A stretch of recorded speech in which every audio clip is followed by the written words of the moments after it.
नमस्कार। एक बार फिर से आप सभी का बहुत बहुत स्वागत है परीक्षा वर्ल्ड के इस यूट्यूब चैनल में। दोस्तों, आज हम आधुनिक भारत के इतिहास के कुछ बेहतरीन प्रश्नों को यहाँ पे कवर करेंगे। ये सभी आपके जो मॉडर्न हिस्ट्री के प्रश्न होंगे, एसएससी जीडी की आपकी जो परीक्षा होने वाली है उसके लिए काफ़ी ज़्यादा इंपॉर्टेंट होंगे। इसके अलावा यूपीएसआई की जो आपकी परीक्षा होने वाली है उसके लिए भी ये आधुनिक भारत के इतिहास की जो एमसीक्यूज़ की सीरीज़ है काफ़ी ज़्यादा इंपॉर्टेंट होने वाली है। तो इस सीरीज़ को आपको बिल्कुल ध्यान से पढ़ना है। तो चलिए वीडियो को शुरू करते हैं। आपके सामने पहला प्रश्न यहाँ पे हमारा है, सिखों के 10वें तथा अंतिम गुरु गुरु गोविंद सिंह का जन्म आपसे पूछा जा रहा है कहाँ पर हुआ था। काफ़ी इंपॉर्टेंट प्रश्न है, तो आप ध्यान दीजिएगा। सिखों के जो अंतिम गुरु थे गुरु गोविंद सिंह, इनका जन्म हुआ था पटना में। तो आप इसे ध्यान दीजिएगा, पटना में जो है इनका जन्म हुआ था। तो राइट आंसर आपका क्या हो जाएगा? ऑप्शन जो यहाँ पे है आपका बी 100% सही हो जाएगा। पटना में गुरु गोविंद सिंह का जन्म हुआ था। तो इसके बारे में आपको याद रखना है, कब हुआ था ये भी डेट इंपॉर्टेंट है। तो 1666 ईस्वी में। कब? तो 1666 ईस्वी में गुरु गोविंद सिंह का जन्म हुआ था। तो इनके बारे में आपको याद रखना है। तथा गुरु गोविंद सिंह ने जो है खालसा पंथ की स्थापना की थी। ये भी फैक्ट आपको याद रखना है। खालसा पंथ की जो स्थापना है गुरु गोविंद सिंह के द्वारा ही की गई थी। इसके अलावा सिखों के लिए जो 5 ककाल थे उनको भी इन्होंने अनिवार्य किया था, गुरु गोविंद सिंह ने ही। तो आप इसे याद रखिएगा, सिखों के लिए जो 5 ककार थे, 5 ककार के अंतर्गत क्या क्या आते थे आप देख लीजिए। यहाँ पे मैं बता दे रहा हूँ। 5 ककार के अंतर्गत आप क्या आते थे? केस, कंघा, कृपाण, कच्छा और कड़ा। इन सभी को सिखों के लिए अनिवार्य कर दिया था गुरु गोविंद सिंह ने। तो इसके बारे में आपको याद रखना है। तो अगला प्रश्न यहाँ पे हमारा क्या कह रहा है देख लीजिए यहाँ पे। और भारतीय इतिहास में राजा बनाने वाले यानी कि किंग मेकर के नाम से जो प्रसिद्ध सैयद बंधु थे, इनका वास्तविक नाम क्या था आपको बताना है। तो जो सैयद बंधु थे इनको हम किंग मेकर के नाम से भी जानते हैं, यानी कि इनको जो है हम राजा बनाने वाले के नाम से भी जानते हैं। तो ये फैक्ट आपको याद रखना है। किंग मेकर किसको कहा जाता था? तो सैयद बंधु जो थे इनको हम किंग मेकर के नाम से भी जानते थे। तथा इनका वास्तविक नाम क्या था, एक प्रश्न में यह पूछा गया है। तो इनका वास्तविक नाम था अब्दुल्ला खां और हुसैन अली, यानी कि ऑप्शन आपका यहाँ पे ए 100% सही है। अब्दुल्ला खां और हुसैन अली सैयद बंधुओं का वास्तविक नाम था। तथा इन सैयद बंधुओं को हम किंग मेकर यानी कि राजा बनाने वाला कहा जाता है। इनके बारे में आपको याद रखना है। इसके बाद अगला प्रश्न यहाँ पे हमारा है, और किस मुगल शासक ने ईस्ट इंडिया कंपनी को बंगाल में व्यापार करने का विशेषाधिकार प्रदान किया था आपको बताना है। तो इसका राइट आंसर क्या हो जाएगा आपका? फर्रुखसियर, यानी कि ऑप्शन आपका सी यहाँ पे बिल्कुल सही हो जाएगा। जो फर्रुखसियर था इसने ईस्ट इंडिया कंपनी को बंगाल में व्यापार करने का विशेषाधिकार प्रदान किया था। तो ऑप्शन आपका यहाँ पे सी बिल्कुल सही है।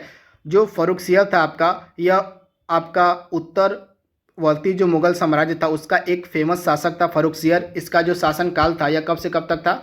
तो 1713 से लेके 1719 तक इसने जो है शासन किया था। यह मुगल शासक था, जिसके बारे में आपको याद रखना है यह उत्तरवर्ती मुगल शासक था। तथा इसका टाइम पीरियड था 1713 से 1719 के मध्य यह जो है मुगल शासक था। तथा इसने जो है ईस्ट इंडिया कंपनी को बंगाल में व्यापार करने का विशेषाधिकार प्रदान किया था। तो इसके बारे में आपको याद रखना है।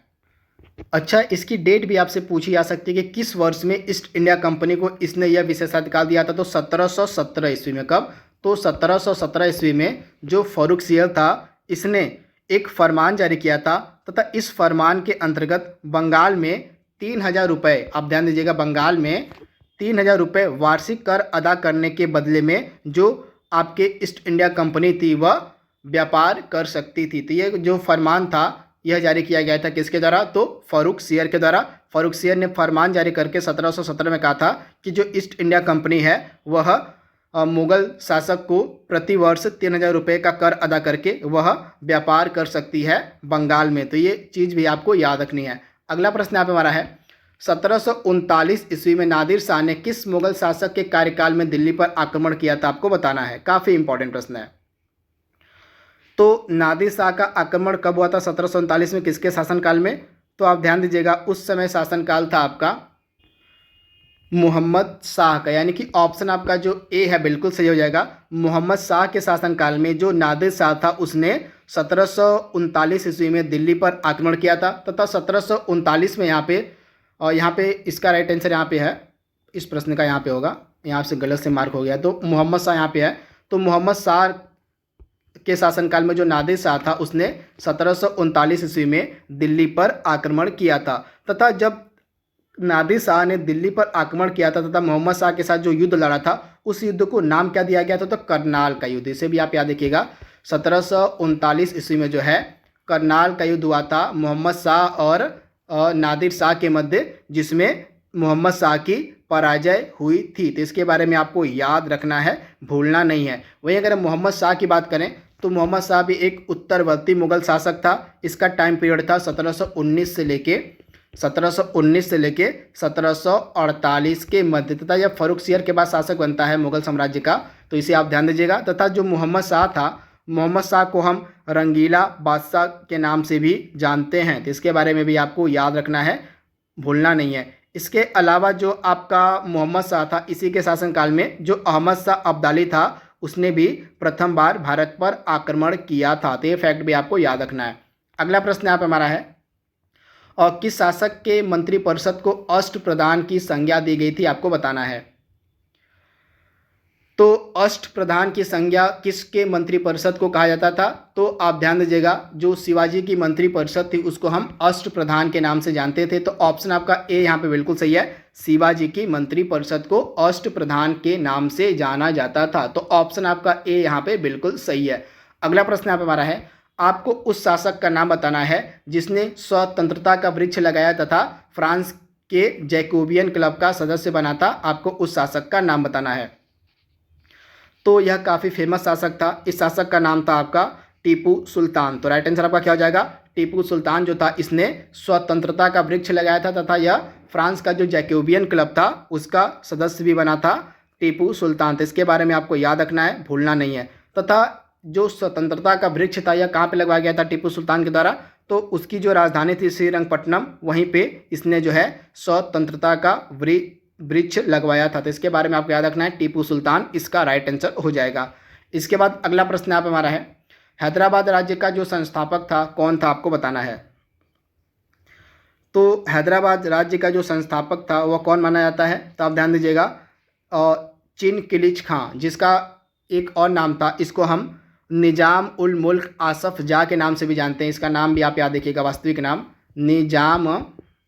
निजाम उल मुल्क आसफ जा के नाम से भी चिनकिलिच खां को हम जानते हैं। तो यह हैदराबाद का वास्तविक शासक मतलब हैदराबाद राज्य का संस्थापक माना जाता है। तो ऑप्शन आपका ए बिल्कुल सही है, चिनकिलिच खां। तथा एक चीज़ आप ध्यान दीजिएगा, जो वेलेजली की सहायक संधि थी, लॉर्ड वेलेजली जो था उसकी जो सहायक संधि थी उसको अपनाने वाला जो पहला राज्य था वह था हैदराबाद। ये फैक्ट भी आपको याद रखना है। इसके बाद अगला प्रश्न यहाँ पे हमारा है, जयपुर शहर की स्थापना किसके द्वारा की गई थी? आपको बताना है। तो जयपुर शहर की स्थापना किसने की थी? ये फैक्ट काफ़ी इंपॉर्टेंट है और बार बार एग्जाम में पूछा गया है। तो सवाई जय सिंह के द्वारा जो है जयपुर राज्य के मतलब जयपुर शहर की स्थापना की गई थी, जिसको हम पिंक सिटी के नाम से जानते हैं जयपुर को। इसकी स्थापना जो है सवाई मान सिंह के द्वारा की गई थी। तो ऑप्शन आपका डी यहाँ पे बिल्कुल सही है, सवाई मान सिंह। अगला प्रश्न यहाँ पे हमारा है, पानीपत का जो तीसरा युद्ध था 1761 ईस्वी में, यह किनके मध्य लड़ा गया था? आपको बताना है।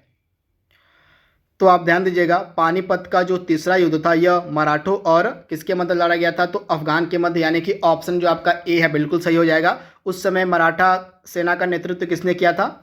तो आप ध्यान दीजिएगा, मराठी सेना का जो नेतृत्व उस समय किया गया था सदाशिवराव भाऊ के द्वारा। ये फैक्ट भी आपको याद रखना है, सदाशिवराव भाऊ ने जो है मराठा सेना का नेतृत्व किया था।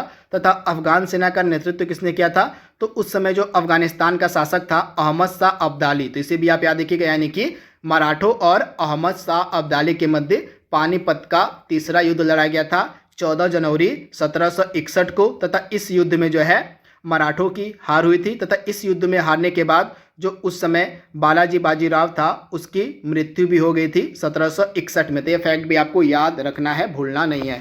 अगला प्रश्न यहाँ पे हमारा है, भारत में आने वाले पहले यूरोपीय कौन थे? आपको बताना है। मैं आपको क्रम बता दे रहा हूँ, क्रम भी कई बार एग्जाम में पूछ लिया जाता है। तो सबसे पहले कौन आया था, ये क्रम आपको याद रखना है। तो सबसे पहले आपके पुर्तगाली आए थे, उसके बाद आपके डच आए, डच के बाद कौन आए थे? तो डच के बाद आपके अंग्रेज आए थे, अंग्रेज के बाद कौन आए थे? तो अंग्रेज के बाद आपके डेनिश आए थे, और सबसे लास्ट में आपके कौन आए थे? सबसे लास्ट में आए थे आपके फ्रांसीसी। तो ये क्रम आपको याद रखना है। सबसे पहले पुर्तगाली आए, फिर डच आए, फिर अंग्रेज आए, फिर डेनिश आए और फिर आपके फ्रांसीसी आए। तो ये क्रम आपको याद रखना है, भूलना नहीं है। क्रम भी आपसे एग्जाम में पूछा जा सकता है। अगला प्रश्न यहाँ पे हमारा है, भारत में पहला पुर्तगाली गवर्नर कौन था, आपको बताना है। तो पहला पुर्तगाली गवर्नर कौन था, तो फ्रांसिस्को डी अल्मेडा, इसका पूरा नाम था फ्रांसिस्को डी अल्मेडा। यह जो था भारत में पहला पुर्तगाली गवर्नर था। तो इसके बारे में आपको याद रखना है। यह पुर्तगाली गवर्नर कब से कब तक था, तो 1505 से 1509 के मध्य, 1505 से 1509 के मध्य जो है जो आपका फ्रांसिस्को दी अल्मेडा था, यह जो था पुर्तगाली गवर्नर था। तथा इसी के द्वारा जो है, अल्मेडा के द्वारा जो है ब्लू वाटर पॉलिसी की शुरुआत की गई थी। यह फैक्ट भी आपको याद रखिएगा। जो फ्रांसिस्को दी अल्मेडा था, इसी के द्वारा ब्लू वाटर पॉलिसी को भी लागू किया गया था। तो इस फैक्ट भी आपको याद रखना है। इसके बाद अगला प्रश्न यहाँ पे हमारा है, जो डच थे इन्होंने अपना पहला कारखाना कहाँ पर स्थापित किया था। तो डचों ने अपना पहला कारखाना 1605 ईस्वी में मसूलीपट्टनम में स्थापित किया था। तो ऑप्शन आपका ए यहाँ पे बिल्कुल सही है। 1605 ईस्वी में जो है जो डच थे इन्होंने अपना पहला कारखाना मसूलीपट्टनम में स्थापित किया था। तो ऑप्शन आपका ए यहाँ पे बिल्कुल सही है। इसके बाद अगला प्रश्न यहाँ पे हमारा है, और डचों का भारत में अंतिम पतन अंग्रेजों के साथ किस लड़ाई में हुआ था, आपको बताना है। तो आप ध्यान दीजिएगा, अंग्रेजों और डचों के मध्य एक युद्ध लड़ा गया था 1759 ईस्वी में। डेट आपके लिए इंपॉर्टेंट है। 1759 ईस्वी में एक युद्ध हुआ था जिसका नाम था बेदरा का युद्ध। ये युद्ध आपके लिए इंपॉर्टेंट है।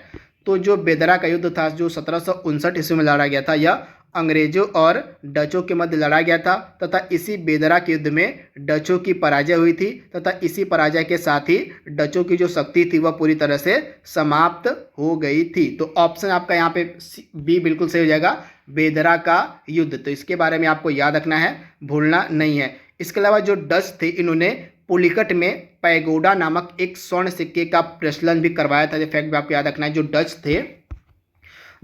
डच थे इन्होंने पुलिकट में पैगोडा नामक, आप ध्यान दीजिएगा, इन्होंने पुलिकट में पैगोडा नामक जो है स्वर्ण सिक्के का प्रचलन भी करवाया था। तो ये फैक्ट भी आपको याद रखना है।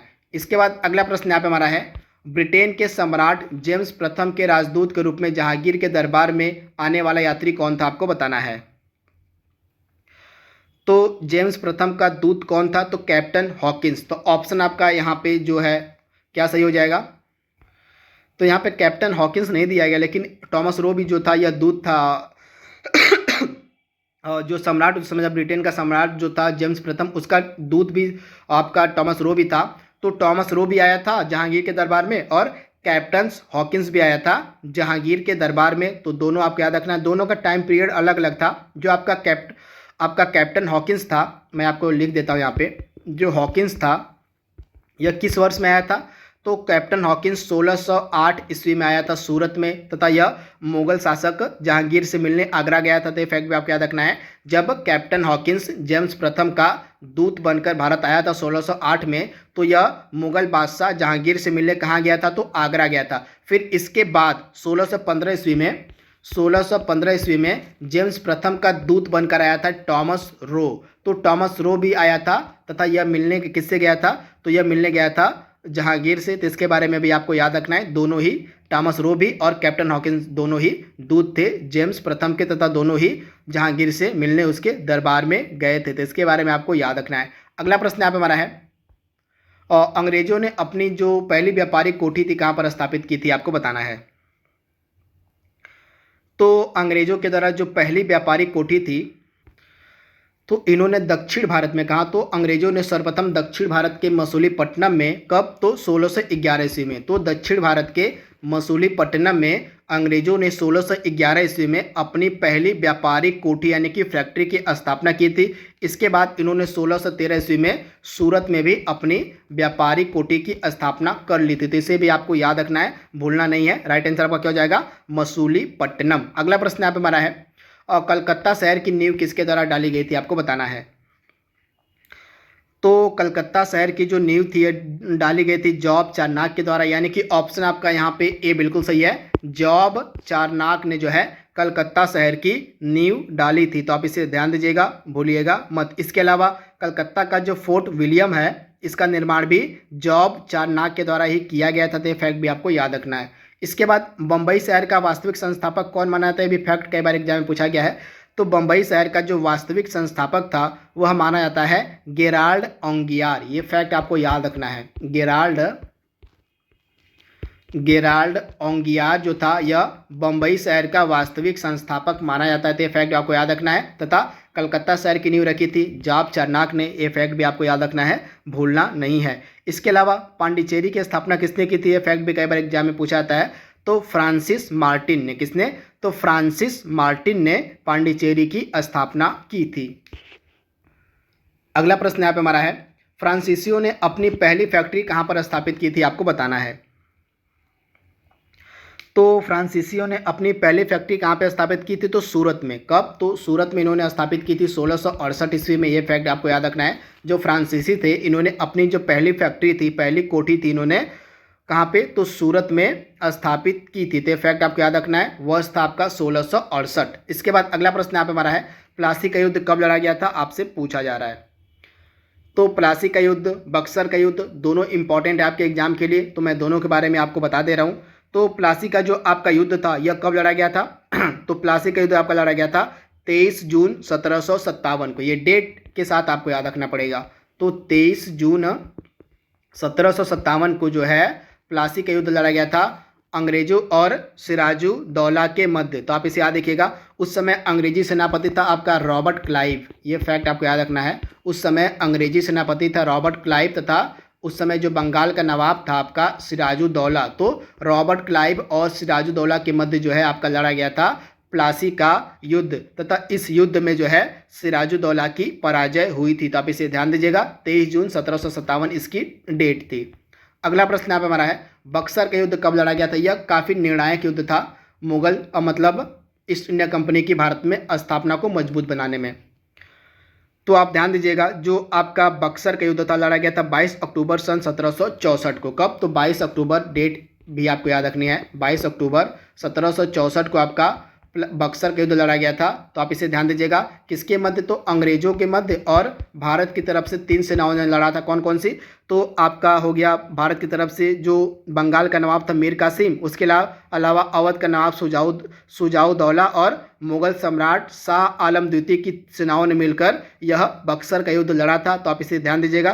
तथा बक्सर के युद्ध में अंग्रेज का सेनापति कौन था, तो अंग्रेजों का सेनापति था हेक्टर मुनरो। तो यह फैक्ट आपको याद रखना है, भूलना नहीं है। इसके बाद अगला प्रश्न यहाँ पे हमारा था बक्सर के युद्ध में इन तीनों सेनाओं की जो हार थी वह निश्चित हो गई थी तथा अंग्रेजों की इसमें जीत हो गई थी। अगला प्रश्न यहाँ पे हमारा है, कर्नाटक का जो युद्ध था किसके मध्य हुआ था, आपको बताना है। तो कर्नाटक के युद्ध काफ़ी फेमस युद्ध था। 3 इंपॉर्टेंट कर्नाटक की लड़ाइयाँ लड़ी गई थी भारत और किसमें, तो अंग्रेजों और फ्रांसीसियों के मध्य। तो आपको याद रखना है, कर्नाटक का जो युद्ध था यह अंग्रेजों और फ्रांसीसियों के मध्य लड़ा गया था। तो आप इसे याद रखिएगा। तो पहला जो आपका कर्नाटक का युद्ध था यह हुआ था आपका 1746 से 48 के मध्य। 1746 से 48 के मध्य जो है आपका प्रथम कर्नाटक का युद्ध लड़ा गया था।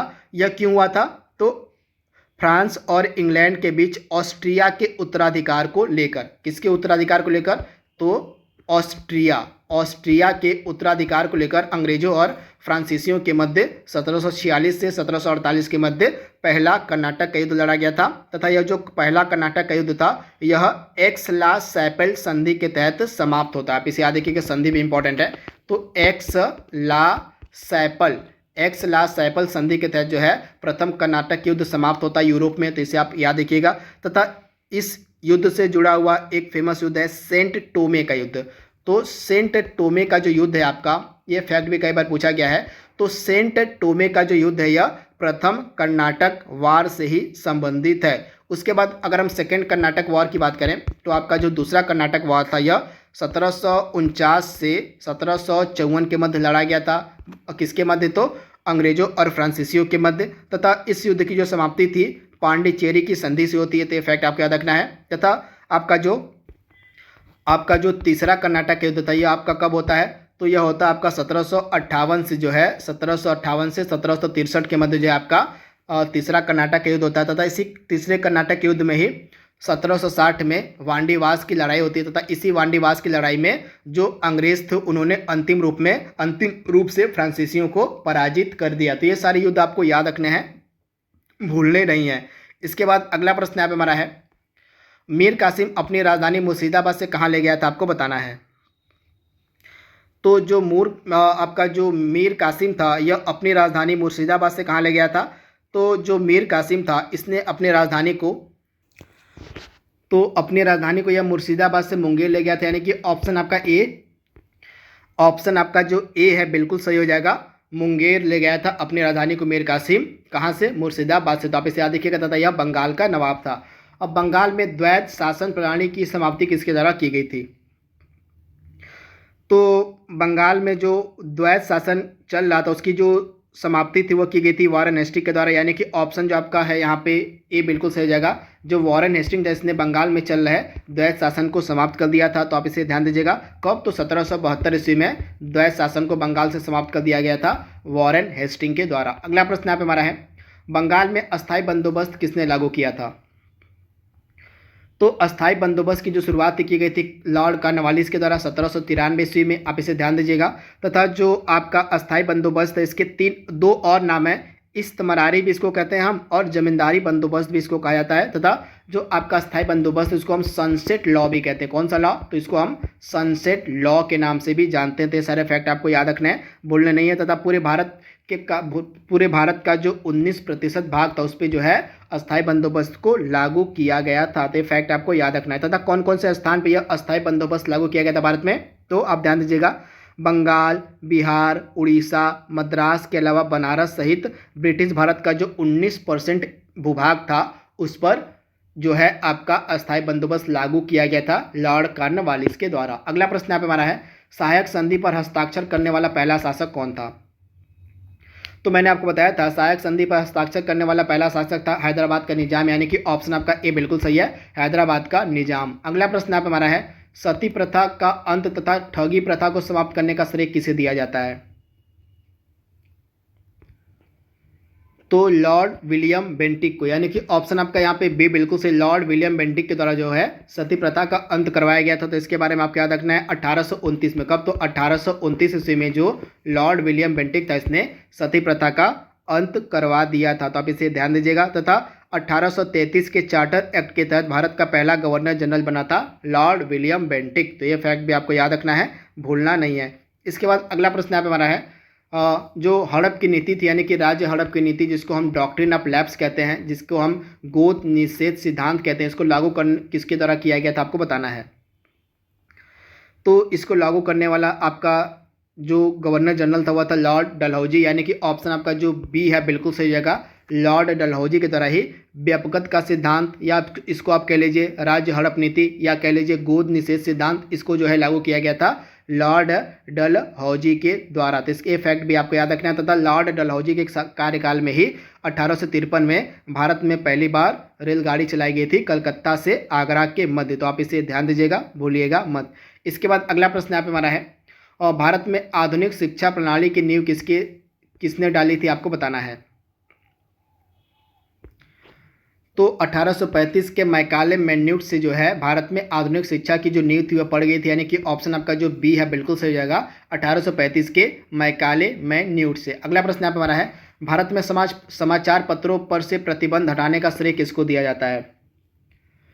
तो भारत में से समाचार पत्रों पर से जो प्रतिबंध हुए हटाने का जो श्रेय दिया जाता है चार्ल्स मेटकाफ को, यानी कि ऑप्शन जो आपका ए है बिल्कुल सही हो जाएगा, चार्ल्स मेटकाफ को। अगला प्रश्न यहाँ पे हमारा है, तो यह लास्ट प्रश्न हमारा था और आधुनिक भारत के इतिहास के इंपॉर्टेंट एमसीक्यूज का। आई होप यह सीरीज आपको पसंद आएगी। इसका अगला भाग हम जल्दी अपलोड करेंगे। तब तक के लिए thank you, thanks for watching, thank you.